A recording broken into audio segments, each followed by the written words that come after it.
Hi everybody, Brian here back with what I picked up for this past week. The weather is getting nicer around here. It was near 60 degrees today, and that is always great. It's a sign that winter is finally ending, so that's great. Hope everybody is having good weather where they're at and can enjoy spring coming up here on the 21st. I can't wait. Anyway, enough of that. We'll get back to what I got for this week. Picked up a whole bunch of Nintendo games, and it's always nice when I can find new NES games that I don't have. Right, so this first one is a Sachi game, or not Sachi, I'm sorry, a Codemaster game, B-52, and my friend had this game and I played it. It's actually pretty fun. It's a shoot 'em up, but you play as a bee and you're in a backyard and there's a fence and you shoot at like hornets and other bugs and such, and the point is to get to your hive at the end. And I think there's quite a few levels in it, and it was quite fun. One of the better games that I played in this, unlicensed cart here. Picked up for the NES as well, Conflict. This is a Vic Tokai game. It's a real-time strategy game. The pieces almost look like they're hexagonal, and it's like a flat board. It looks like a board game, and it's a strategy, not real time, I should say, turn-based, I think it is. I'm so happy to have this. I never even heard of this game, so. Also, I picked up, I'm surprised I didn't have this game already, a Culture Brain game, and that's Flying Warriors. I have no idea what this game's about. It says, Additional Mode Martial Arts Tournament is on it. And this is what I love about the Nintendo. There's so many games that I never heard of even growing up, and this is one of them. And I know Culture Brain made some really fun games.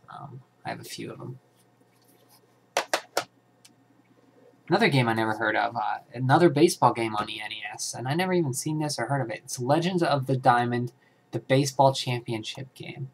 And I like baseball games on NES. My favorite being RBI Baseball, and one I'm still looking for is Base Wars, where you're these tank robots on treads, and you have like battles. It's pretty awesome. But happy to have this. Another game I have no idea about, Rockin' Ball. This was pretty cheap, I think $2.50, so I had to pick it up. I thought I had it, but there's another game for the NES that I have, Rock, and I confused it with that. And it's developed by VAP Games, published by NTVIC International, I think, or I got that the other way around. Another game that it's a platform I didn't know much about. It's called Widget, and this looks pretty cool. It reminds me of the Great Gazoo, I think, from Flintstones, or I swear I've seen him somewhere before. I have no idea what this game's about. It's an Atlas game, so that's kind of... Atlas did do some NES games. I have two of them here, NES games. This is the first one I got this week from Atlas. So it's either published by Atlas or developed by Atlas. I think developed by Atlas. Another game I didn't have, a very common game, Zanak. And it's a shoot-'em-up game, like a lot of NES games, especially Famicom games in Japan were. But I don't know much about this game because I actually never played it. So it's a shoot-'em-up game. I'm not very good at them, but happy to have Zanak. And it was $5. So. Finishing off, I picked up two very good games for the NES. I've been looking for this game for a while, ever since my friend let me play it. And I watched a Game Center CX where Arino finished it. That's Princess Tomato in the Salad Kingdom. For those who don't know, it's almost like Shadowgate, the first-person perspective, where you move around in a grid and you see the screen in front of you. And there's like clues you got to do to progress through the game. When I watched the Game Center CX, he actually did beat the game, I believe. And it's very cryptic, but it's a trial and error type game. I don't know if I'll go through it with the guide or just try do it my own, on my own, because there are some cryptic parts to it. But I love these kind of games, like Shadowgate was one of my favorites, and this is awesome. It's published by Hudson Soft, or developed, one of the two, I don't know, but always nice to see the Hudson B on there.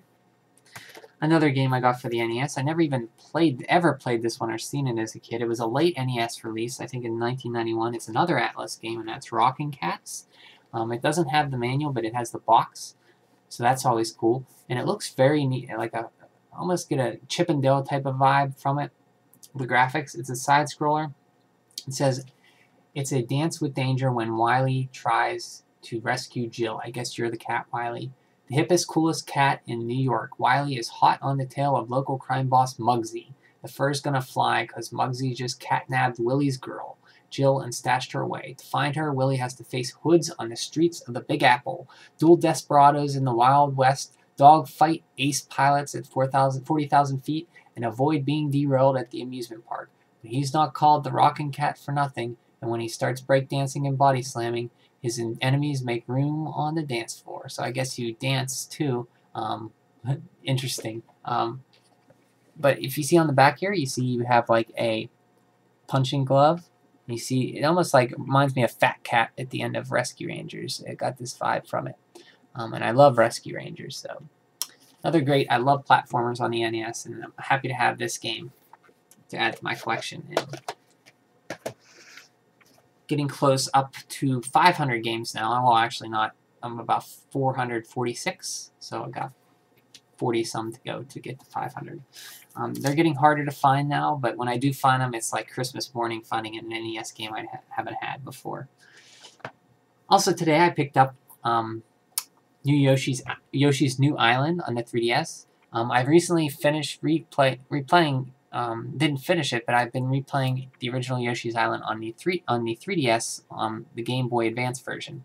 Having a blast with that, and I still love my SNES Yoshi's Island game. Still have it 100%, and it's one of my favorite platformers on the NES. And this one I'm so excited to play. I'm gonna actually stop playing maybe Etrian Odyssey and Animal Crossing to start playing this. I've been playing Animal Crossing a lot. With my mom, actually. She plays it too. I got her hooked on it. So it's nice to actually have somebody to play a game with and, you know, interact with my mom and stuff and visit her village. And didn't think I'd like Animal Crossing. But anyway, getting off tangent. This game looks really getting on a tangent. But anyway, this game looks really colorful and beautiful. It's just like Yoshi's Island, apparently.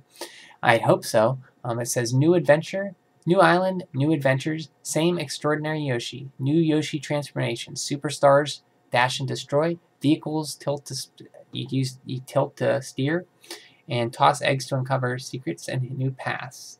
And there's try the new Flutterwing item to help Yoshi conquer particularly tough challenges.